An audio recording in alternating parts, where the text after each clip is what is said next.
இந்த குடமுழுக்கு விழானா 12 வருடத்திற்கு ஒரு முறை செய்யும். அப்போ ஒரு ஆலயத்தில் எதற்காக 12 வருஷம்னு தீர்மானம் பண்ணிக்கிறாங்க.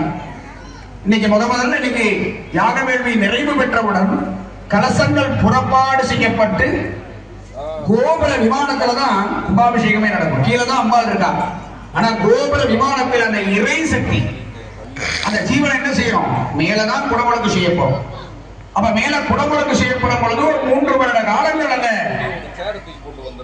நாம உயிர் ஊட்டக்கூடிய அந்த ஜீவனாகப்பட்டது அந்த கோபுர விமானத்துல தங்கிடும்.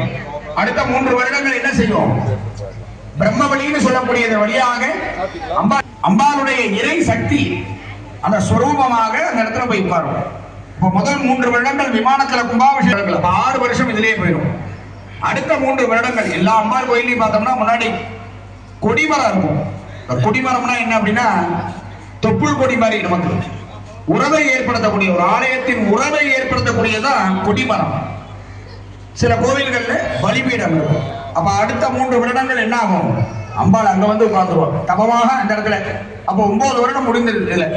மறுபடியும் அம்பாள் அப்பதான் 11 வருடங்கள் நிறைவானதுக்கு அப்புறம் கலாகரிசனம் செய்யும். பாலஸ்தாபம் பாலாலயம்னு செஞ்சு தனியா எடுத்து வைக்கிறதுக்கான முக்கிய காரணம் என்ன, அந்த ஜீவனை ஒரு அத்தி பலகையிலையோ கண்ணாடியிலையோ அந்த ஜீவனை நம்ம என்ன செய்யணும், சுவாமியுடைய ஜீவனை கொடுத்து தனியா ஒரு இடம் வச்சு அந்த இடத்துல உட்காரணும். தாயி ஒரு கோவிலை நாங்க கட்ட போறோம், திருப்பணி பண்ண போறோம், அது வரைக்கும் நாங்க உங்களுக்கு இடம் கொடுக்கணுங்கிறதுக்காக அம்மாவுக்கு ஒரு சிறிய இடமாக. ஆனா உடனே அங்கிருந்து வந்து வரமாட்டான், அவளுக்கு அவ இடத்தை விட்டு வரமாட்டான். இருந்தாலும் அவளுக்கான அந்த சுத்தமான ஒரு இடத்தை நம்ம கொடுக்கணும் அப்படிங்கிறதுக்காக நம்ம என்ன செய்யணும், ஒரு பிம்பத்தை ஏற்படுத்தி அந்த பிம்பத்திலே சுவாமி அந்த தேவியினுடைய உயிரை அந்த இடத்துல கொடுத்து உட்கார வச்சோம்.